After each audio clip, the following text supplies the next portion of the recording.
Hi, welcome to Idiot Soup. My name's Danielle. I'm George. And today we are going to be taking a deep dive into the history of alleged frontrunner Joseph Biden. Also known as Jailin Joe. Also known for as... his crimes against the working class that we will discuss. We will discuss. In the future. In the future of this podcast. Very near future. Yes. So, we're going to talk about Joe Biden. I think there is no other finer place to start than the beginning. the beginning. More specifically, it was recently outed. Joe Biden was recently exposed on the national stage for his position on busing.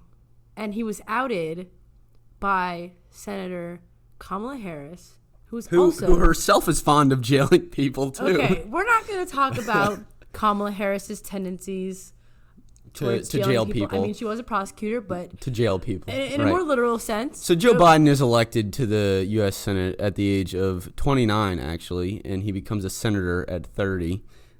He's elected in 1972. And one of his first major issues is the issue of busing. Now, Joe Biden, in his hatred for racial integration, one of the first things he does is propose an amendment to a bill that would stop the government from tracking data of students, including things like race. And on the surface, you could make an argument that, this is fine. Maybe the government shouldn't know things like that. But when you look at Joe Biden's actual intentions when he proposed this, it was a direct attempt to try and stop integration, because you can't know how well integration is or is progressing if you don't know the racial makeup of schools and districts. Yeah, so specifically on the issue of busing, I think it was mentioned that one of the specific cities that it found its roots in, especially in Delaware, where it was most contentious there, was Wilmington, if I'm correct. And Joe Biden had, at the time, he was a young senator, and he had very strong community ties to both the white community and the African community of Wilmington. So he was known for spending his Sundays at the gospel churches, singing the hymns and everything.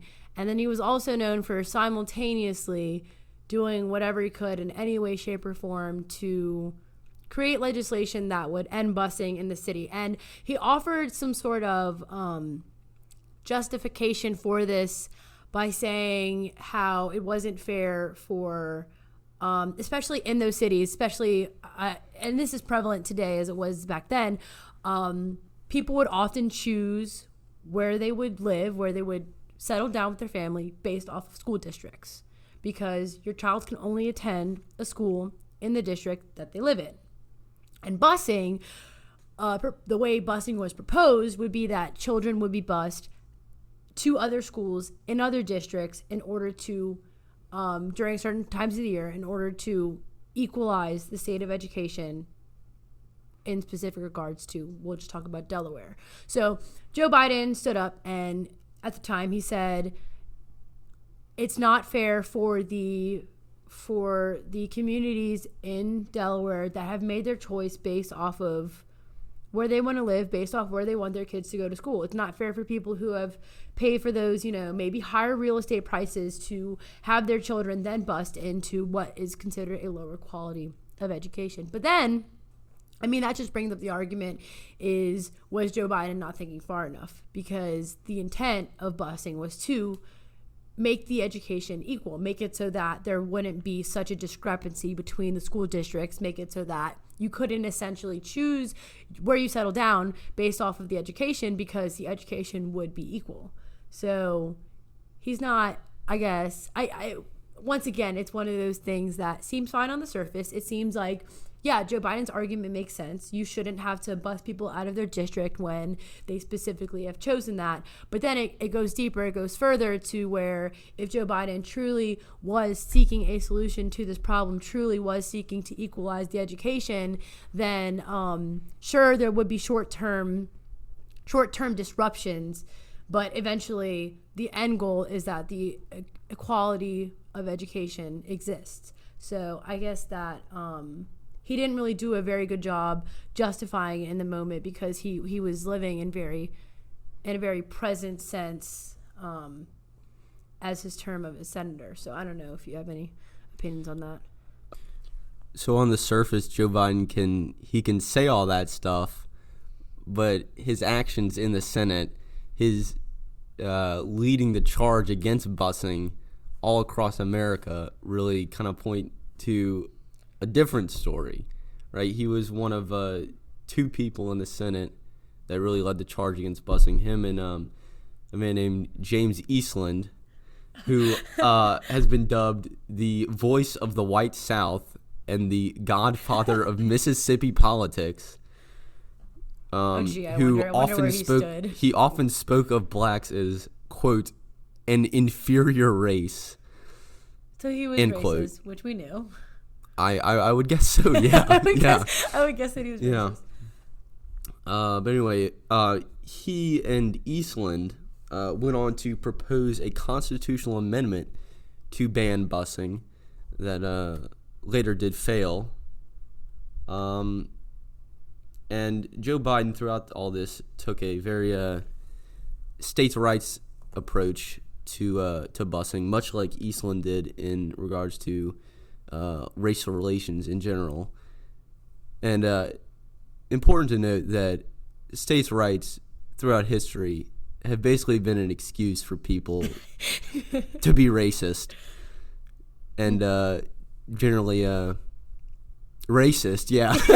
No, yeah, and even today, building on that, so the entire time that Joe Biden was defending his stance on busing, which I think it's important to note that Joe Biden didn't really make a very composed apology about his history with busing. I mean, it's very easy for politicians to take the stand and just say, I apologize for what I did. But rather, even very recently, Joe Biden has attempted to kind of reconcile his points of view with the quasi-states' rights approach. And he even said in debate, I think, I wasn't necessarily against busing. I was against the Department of Education being in charge of that busing, which when you hear it at first glance, or I guess first listen, makes a lot of sense. It is a states' right approach. The federal government should not get involved in busing.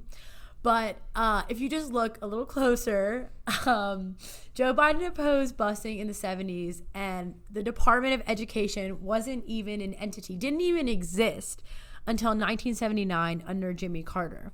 So once again, this is Joe Biden just coming up the rear, coming up behind all of his mistakes, behind everything that he's done, and trying to find a reason to reconcile his past instead of being apologetic for it.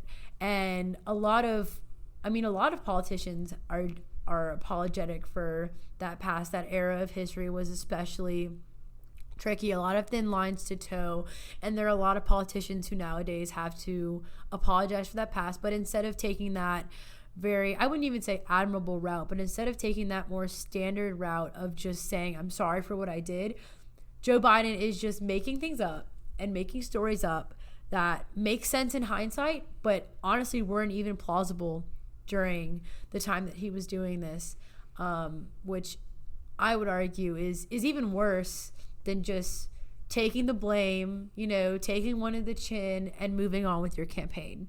Because how can you trust someone that is lying about something? I mean, it didn't even exist. He's calling upon an entity that didn't even exist to justify why he did what he did, which means the only thing that's left, the only proof that is left, is his letters to a segregationist in Congress calling him honorable and pleading for his support. So you can say whatever you want about the intent of your legislation, about the intent of your constitutional amendment, but when you're calling upon outspoken segregationists as pillars of support and that's the only evidence we have, I think there is much to be said about the content and intent of those pieces of legislation.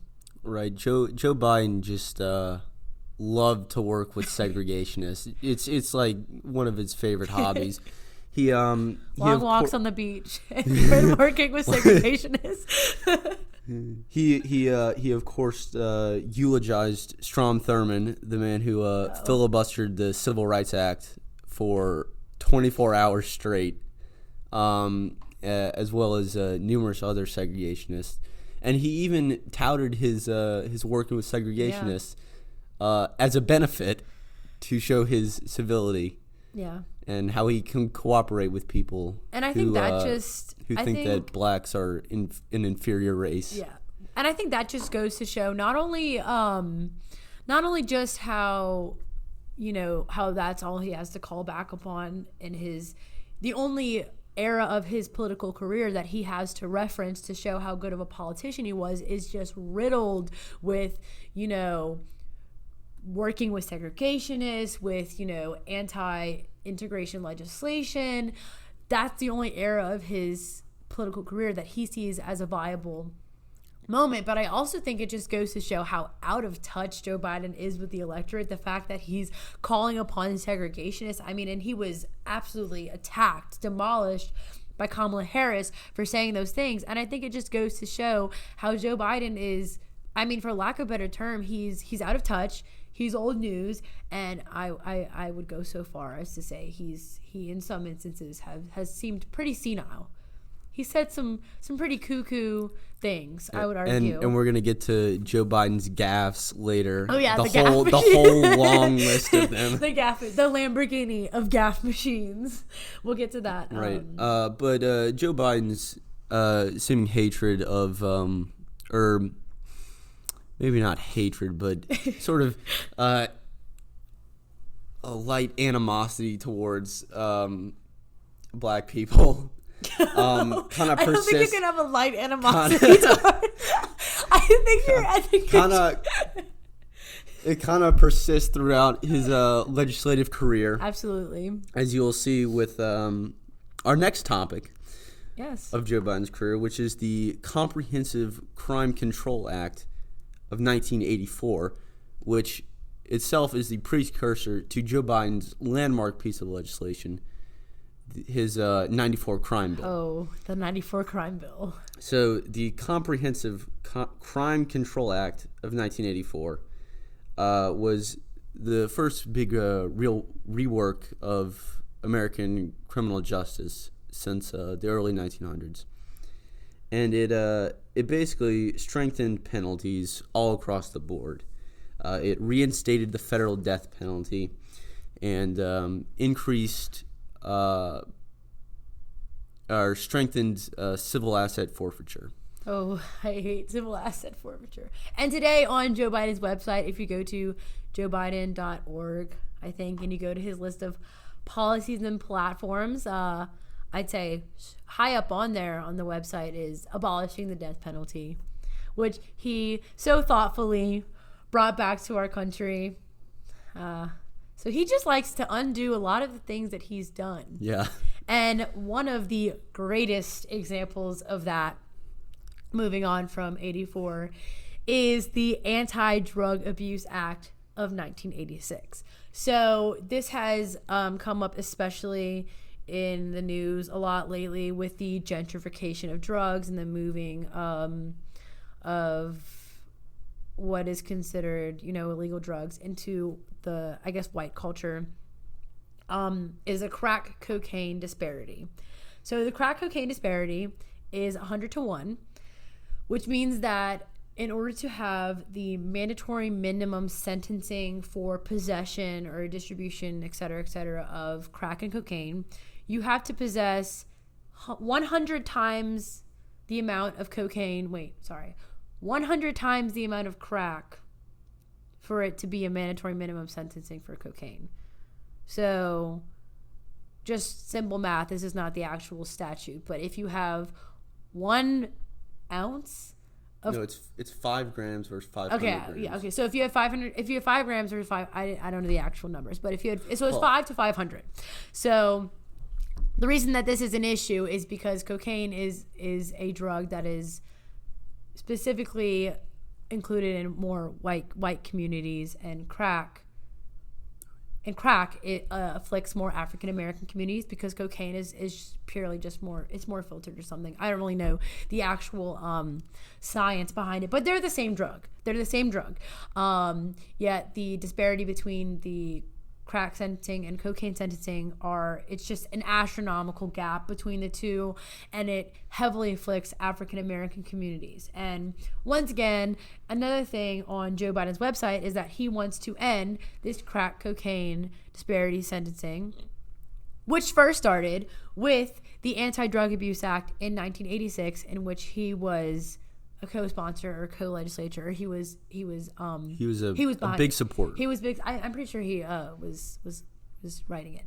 So once again, we see the instance of Joe Biden seeking to his claim to fame seems really just to be solving problems that he's created. Exactly. He's just swooping in and saying America is at such a bad place right now, and I want to fix it. I'm the guy to fix it. I mean, what better guy to fix the problem than the guy who started it? Which doesn't really make a lot of sense to me. But yeah, so the crack and cocaine disparity has been really big for all of the candidates on the stage. He's also done a lot talking about diversion, talking about that, which kind of deals more with the 94 bill. So yeah, there's that. So Joe Biden really loves all these wars on things. The war on drugs, Joe Biden is very fond of. The war on terror, Joe Biden also very fond of. We'll get into that later. Yeah, we'll get into that later. But throughout the Reagan years and the Bush years, Joe Biden really loves to support all these very conservative policies that come out of these, and even during the Clinton years, he loves to support all of those very conservative policies too. Even though he's taken a much more moderate approach now and tries to walk back all of that, I think at heart he really is a very conservative. I wouldn't go so far as to say very conservative, but I would definitely say that he's not as, regardless of whether or not you find his stances as being more left or more right, he's just a waffler. He just flips and flops. He just doesn't pick. He picks a side, screws it up, then goes back to the other side and says, let me clean up what that other side screwed up. And he's created a lot of problems that have become the forefront of the Democratic platform. Right. Honestly, the Democrats have a lot of thanks to give Joe Biden, because without him, there wouldn't be any problems to solve. There wouldn't be any problems to solve. Talk about 94. Talk about 94. We gotta get to 88. All right. So in 1988, Joe Biden runs for president. The best year, the best campaign anybody has ever seen. He runs. He starts off. He raises a lot of money, but he's not the front runner. Yeah. So but then he is. Because the front runner drops out. There's a scandal. Front runner drops out. Big scandal. Front runner drops out. He becomes front runner. He's the front runner now. And then he gives this. And then he's not. And then he's not. Because he plagiarizes a speech. Straight. It's not just one line either. It's the entire speech. He plagiarizes the entire speech from the leader of the Labour Party in the UK. So that's which is really funny, because Joe Biden plagiarized speech, canceled, right? And then you see Donald Trump and Melania Trump, and they're plagiarizing all these speeches, and they just get to go on. But Joe Biden was canceled. Yeah, Joe Biden got thoroughly canceled after that. It would be another 20 years before he runs again for his second time. Second time. Plot twist. Spoiler. He doesn't win that one either. He doesn't. He doesn't win that one either. So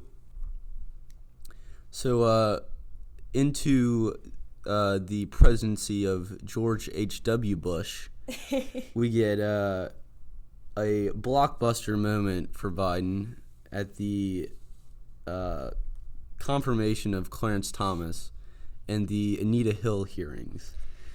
During which he was a piece of shit. During which he was the chairman of the Judiciary Committee, which would handle the nomination. I think we should do a brief explanation. Go ahead. Okay, so Anita Hill came forth with, during the Clarence Thomas confirmation hearings, with accounts of times in which, for lack of better words, Clarence Thomas was very sexually explicit with her. It was just, sexual harassment in the workplace to the max, sexually explicit words, drawings, unwanted pursuing her, etc., etc., etc. It's really graphic stuff. If you want to go read about it, go read about it. That's not what we're here to talk about. We're here to talk about how Joe Biden dropped the ball on the Anita Hill hearings, and he was the chairman of this committee during the time. So he was sitting at the top, and his job was to remain impartial, to kind of mitigate the entire thing, to make sure that nothing got too heated and that the truth came out in the end. And he ultimately did a very poor job of that, especially with holding back the Republicans in the House who just really went after Anita Hill.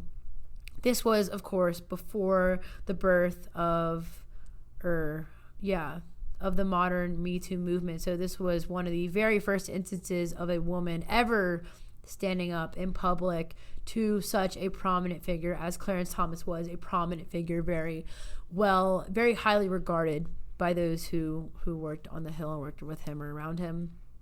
So this is one of the first instances, and it kind of kept the movement quiet for a long time, or kind of shut down movements like that because it was so badly fumbled by Joe Biden.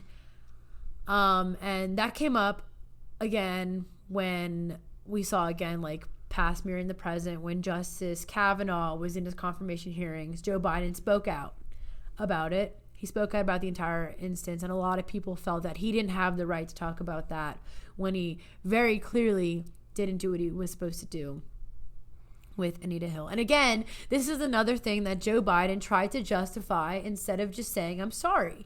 He went to his interviews and he said, well, as a chairperson, I didn't have the force of the gavel. I couldn't do what I had to do. He did say he regretted not holding back the Republicans so much, but at the end of the day, he ultimately said that he didn't have the power to stop what had happened.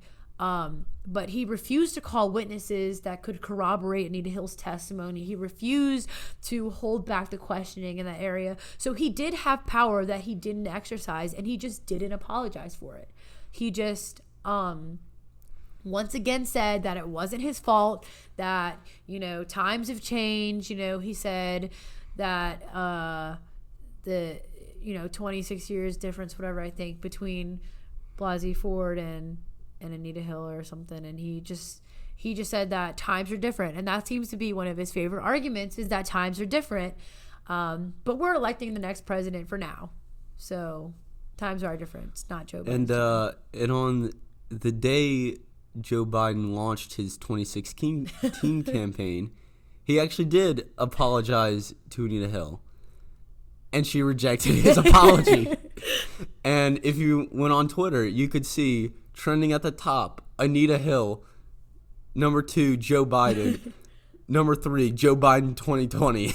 Because he seems to only own up to things when he has political capital or political gain on the line. He doesn't seem to be apologetic for anything else. Never has he ever come out and apologized for something before someone else has called him out. I bet you if Kamala Harris never mentioned busing, he would have never apologized for it. Right. He wouldn't have said anything. It would have just sat in the bowels of history until, later. And this kind of ties into Joe Biden's whole thing of getting very handsy with people. Oh. And Oh gosh. If you go on YouTube and search up, don't know, Joe do Biden, it for your own good. Joe Biden handsy. Creepy Uncle Joe. Creepy Uncle Joe. You can Yeah. find a lot of videos of him as vice president.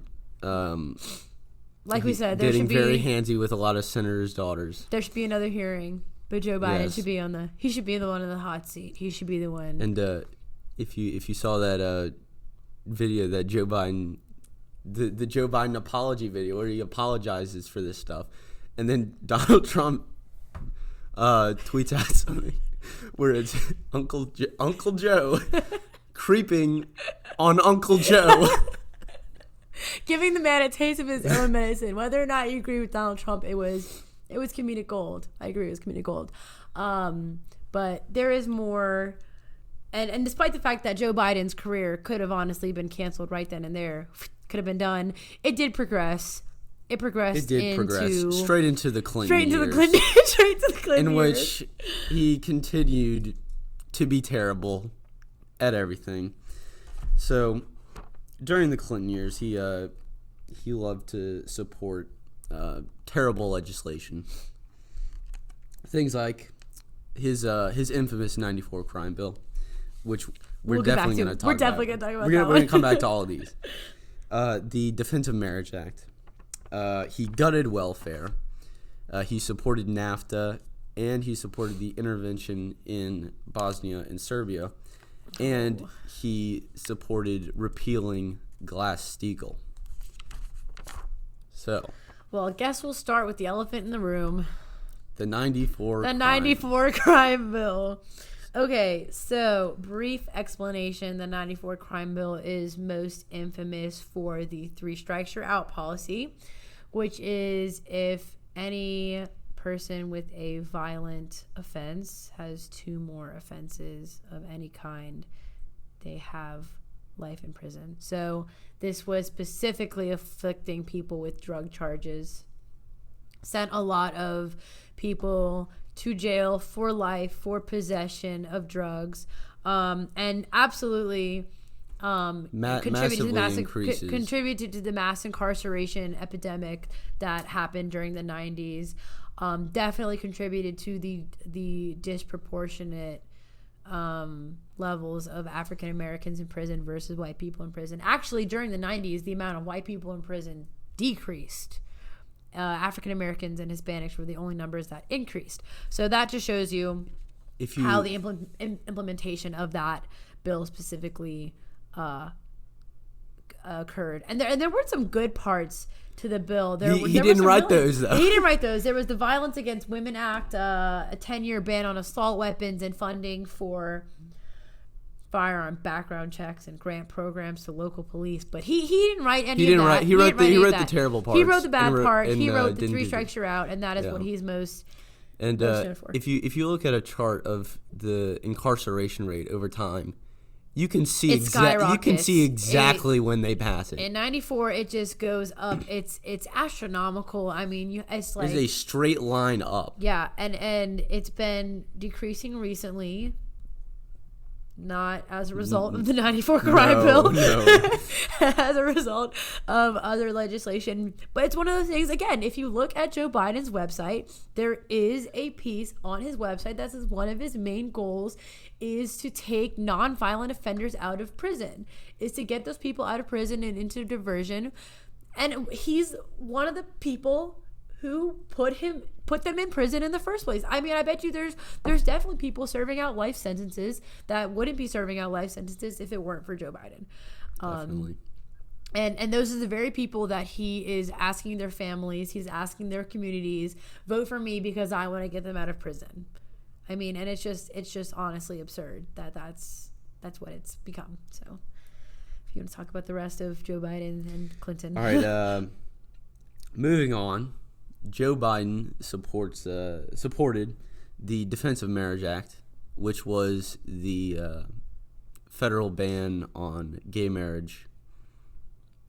Yeah, that's that. Yeah, they couldn't collect benefits and everything. Yeah, they would be recognized. And Clinton and I'm not sure what Joe Biden said specifically about this. I don't think he was ever asked straight up about DOMA. I mean, I know he was, but Hillary Clinton received a lot of heat for this in her campaign because Bill Clinton in like 92 was one of the very first presidential candidates to ever openly reach out and call upon the LGBTQ community. And Hillary Clinton did that a lot too. And I remember it was really big in 2016 that her husband had passed DOMA, and they had that legacy, like, how is the LGBTQ community going to support someone who supported someone who did that? And Clinton offered the justification instead of apology, that DOMA was sort of a method to slow down the anti-gay movement, was a method to prevent a constitutional amendment and instead just have legislation. But I mean, that doesn't speak for Joe Biden. That doesn't justify his support of it, because at the end of the day, Bill Clinton did sign the bill begrudgingly. He didn't sign it. He signed it. No press was there. It was like 3 a.m. in the morning. He didn't have any witnesses. I mean, obviously he had witnesses because it had to be corroborated, but he did sign it, and he didn't want it to be part of his legacy. But Joe Biden voted for it, so that's Joe Biden. So Joe Biden also voted for welfare reform, which gutted welfare as we know it, specifically targeting black people. That seems to be a trend in Joe Biden's career. Something smells fishy here. So he loved to call, as the Republicans did, he loved to call single black mothers welfare queens. Oh, Joe. Yeah. And that welfare bill is known for really ruining a lot of people's lives, really lowering the standard of living for the poor all across the country. And then that's another thing that Joe Biden is championing as his political platform for the 2020 election, is closing that gap. Which he created. I'm sensing another trend. So does that wrap up Clinton? No. We have 3 more. We have 3 more, Clinton. Next on the list is NAFTA, which Joe Biden voted for, which led to the exportation. Is that a word? Exportation. Yes, exporting. Exportation. The increase of exports, which led to many jobs being exported from America to places like Mexico and Canada, and was really a knife in the back to the working class. Nice imagery. It was, though. On this great Labor Day that we were releasing this episode on. Next is the intervention in Bosnia and Serbia, in which the U.S. bombed civilians. Joe Biden was, of course, very fond of that. And Joe Biden's very fond of wars in general, as we'll see later. We will talk about that. And lastly, he supported the repeal of the Glass-Steagall Act, which was a major contributor to the 2008 financial crisis, through some complicated banking stuff. Yeah, which we will not be talking about economics. We're just going to leave that there and wrap the little bow on Clinton. Still in the 90s, though. We're still in the 90s. This is still under Clinton, though. Joe Biden authors this bill that doesn't come to pass, but it does set the ground for what would become the Patriot Act. It provided broad powers to the federal government to essentially spy on people without a warrant, which and major provisions that went on to be the Patriot Act, which brings us into our next topic, which is 9/11 and its consequences. And its consequences. After 9/11, Joe Biden immediately starts pushing for his Patriot Act, or his version of the Patriot Act, which would later go on to be the Patriot Act. The Patriot Act. obviously votes for it, and then brags about it, of course, because he always brags about his terrible things that he does. He's a proud man. And proud of his failures. Anyway, and then in another consequence of 9/11, the Iraq War. Yes, which he very heavily, Joe Biden, very heavily supports. not only votes for it, he leads the charge of the Democratic Party into war. Yes, he loves, and while other Democratic hopeful Tulsi Gabbard was fighting, she was fighting. She was there. She was there in the Iraq War, and he was sitting on his little cushion. Are you a Tulsi fan? I take no stance. But anyways, while she was doing that, he was sitting back on a good old hill and leading the charge into one of the most controversial wars. I'd argue one of the worst wars that this country has ever. It's just not even the country, just ever fought. Just one of the worst invasions, totally unchecked. So still in the Bush years, we come to 2000. The best years. 2006, I believe. 2005, actually. Excuse me. And we get to the Bankruptcy Abuse Prevention and Consumer Protection Act, which basically was a bill designed to make it incredibly hard to declare bankruptcy. It made it impossible to discharge student loans through bankruptcy, and was actually written by credit card and banking companies. And Joe Biden, of course, voted for it. Well, Joe Biden has always been, and probably will always be, very, very cozy. Very cozy with business. With business, big companies. I mean, after the day that he declared his 2020 run for presidency, that night he went to a fundraiser for his campaign. No, his launch was sponsored by Comcast. Yes, but that night he went to a big fundraiser at the home of the exec of Comcast. Also, there were, I believe, representatives from Blue Cross Blue Shield, so someone who's advocating for the single payer healthcare system. It's kind of getting tangled up. He has his hands in a lot of different honeypots, and he just can't seem to pick which one he likes the most.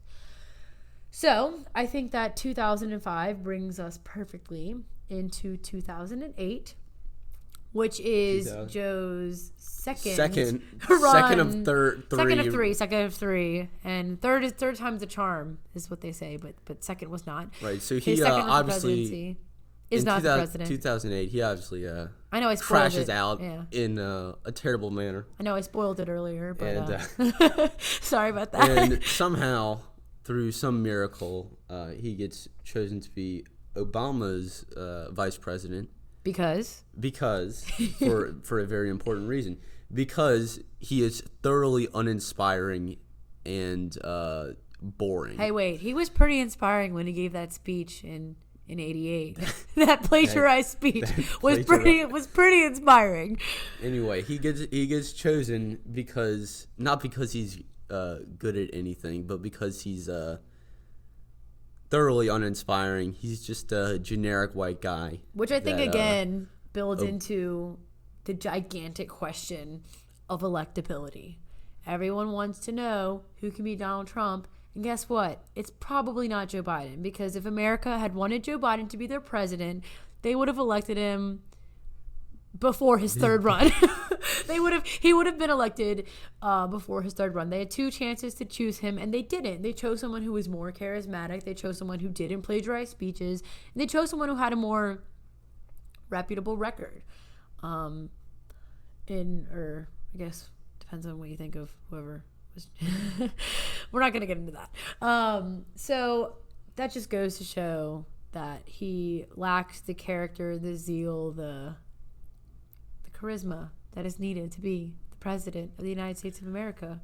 And he's known for being boring. And unsurprisingly, he goes on to achieve absolutely nothing as vice president. Except he did get very handsy with some he's been very handsy with some people. And now, after accomplishing nothing of value for his entire career, Joe Biden is running for president in 2020. Third time. However, contrary to his 1988 run, in which he was very flush with cash, was the most prolific candidate when it came to fundraising, Joe Biden has recently run into some financial issues. Because Joe Biden, while he is the leader in the polls, has absolutely no enthusiasm for him. No one wants to vote for Joe Biden. No one wants to vote, but they will. They have to, is what they think. But they don't want to. Yeah. He's everyone's second choice and no one's first choice. Well, he is some people's first choice, but he is a lot of people's second choice. And do you want a second choice candidate to be your nominee? Probably not. And so because he lacks this enthusiasm, he can't raise money. And he even sent out an email that said, "I'm out of money." Very eloquently phrased. It's like, not even a paraphrase. It said, "We are out of quote, money." We are out of money, close quote. And I think the reason, like you mentioned, that Joe Biden has trouble fundraising, has trouble getting people to get rallied up to go to the polls and vote for Joe Biden, is he's just old news. You know, I think one of the biggest problems with Joe Biden, and we've touched on this a lot, is that Joe Biden has been in politics so long, he can't remember what he did and didn't say, and he keeps on putting his foot in his own mouth. You know, he is a gaffe machine. Yeah, and he keeps on changing his mind, flip flopping. I mean, you look at one of the other oldest candidates, Bernie Sanders, but he's had the same viewpoints. He's had the same message since the very beginning. I mean, 10 years before Joe Biden was voting against busing, Bernie Sanders was arrested for protesting civil rights in Chicago. So Sanders is this, regardless of what you think of him, I think he is a candidate of impeccable character who has maintained a very steadfast viewpoint. And Joe Biden is someone who has been in politics for a long time, but has not had his viewpoint, has not had his soapbox issues, his platform for a long time. In fact, I think his platform out of all the candidates, I would say, is the newest one, because he's just now figuring out what he thinks the voters want to hear to get elected. And I think that kind of ties into Joe Biden's entire career, is that he doesn't actually care. He just wants he's more clout, in this for his personal. No, he says what he thinks needs to be said to get the votes to get reelected. And I just don't think, I mean, compared to all of the other candidates, I mean, even though I don't agree with a lot of one issue candidates, because I think that's very, it's not very, you need a comprehensive plan to be the president.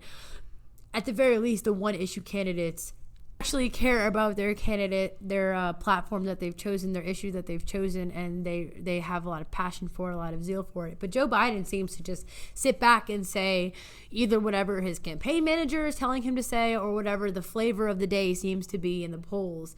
And I don't think that's a very staunch candidate type that you would want as a nominee.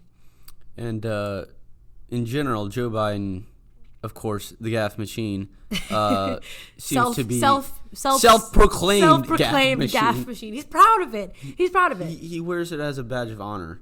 But he is growing more senile by the day. By the minute. We have a list of Joe Biden gaffes here, actually. I have one offhand. It was actually 3 days ago. Joe Biden offered to a college auditorium this very inspiring speech of when he, as vice president of the United States, went into Afghanistan to commend the bravery of a specific military member. And the truth was that Joe Biden actually just combined 3 separate war stories to make one beautiful tear-jerking war story. And it wasn't even that he did it out of menace. It was that he actually had absolutely no clue. His mind had meddled together all these different years. There's also one where he thought that he was vice president during the Parkland shooting in 2018. Which he was not. He was not vice president in 2018. Other gaffes include Joe Biden saying, quote, "I'm not going nuts," end quote, after not being able to speak after putting his foot in his mouth for the 500th time. And the other one where he recognized the Dayton, Ohio shootings and the El Paso shootings as Houston and Michigan. Yeah. Both of which are fairly close. But I would argue that horrific events in the history, truly tragic events to the country, are something that should not be so easily forgotten, especially when he's once again basing his platform off of, he's using these as a way to pander votes, and at the very least, you can show respect by just getting it right. Right. Just getting it right, and he can't even do that. Another gaffe. Him confusing New Hampshire for Vermont, when asked how he likes the town of Keene, New Hampshire, he says, quote, "I love this place. Look, what's not to like about Vermont in terms of the beauty of it? And what a neat town. Everybody has been really friendly. I really like Vermont a lot." As if he would ever win for Vermont. But Exactly. I think that just goes to show that, honestly speaking, Joe Biden has just been in the game too long. I mean, he's nothing new. He puts his foot in his mouth all the time. He's a gaffe machine. And really the Democratic Party needs more than that if they want to win this upcoming election. They need something more. And my personal favorite, quote, "Poor kids are just as bright as white kids," end quote. Oh, I think they should put that one on his tombstone. Like, I think that one should be so bad. I think that should be the forever commemoration of Joe Biden is poor kids are what is it, just as bright as white kids? Yeah. Wow. I mean, maybe it's not a gaffe. Maybe that's really maybe that's what he maybe really, that's really what I mean. We were seeing a trend. We were really seeing a trend. I would not be surprised. So all in all, what I've learned about Joe Biden over the course of doing this, over the course of actually taking a deep dive into Joe Biden and Joe Biden's policies, is that he likes to make messes that he cleans up. I mean, he likes to clean up cheese and Pete's. He likes to try and clean up messes that he has made. And he likes to give himself a big old pat on the back for coming up with these very innovative solutions to problems that he definitely put on. And then the last thing is one thing that Joe Biden has said that I just think is very interesting. It's my favorite thing. He said, I believe in an interview, quote, what a president say matters. Words matter. They can make markets rise and fall. They can enrich a nation. They can, in fact, also appeal to the worst damn instincts in human nature. And we possess those instincts in human nature, and it's overwhelmingly a white man's problem visited on people of color. So here, Joe Biden is saying that white supremacy is the vice of the white man. It is a problem that we have created, a problem that we have to solve. And he's also simultaneously pandering for votes, essentially saying that the solution to white supremacy is electing a senile white man. Joe Biden, a senile white man. So it's just that kind of irony and hypocrisy that has honestly riddled Joe Biden's career. I can't find a moment in it in which there is just not some degree of irony to look back upon and say, isn't it funny that Joe Biden said that? So that being said, I think that just sums up everything very well. Joe Biden has very clearly stated that there is a problem that needs to be solved, but I don't think electing another old white man is the problem, or is the solution to that problem. And with that being said, thank you for listening to Idiot Soup Podcast. Episode number one. Join us again next week. Maybe we'll be finding the actual solution as opposed to Joe Biden. But we will be doing deep dives into other candidates, so tune back if you're interested in hearing that. Thank you for coming in. Goodbye. Goodbye.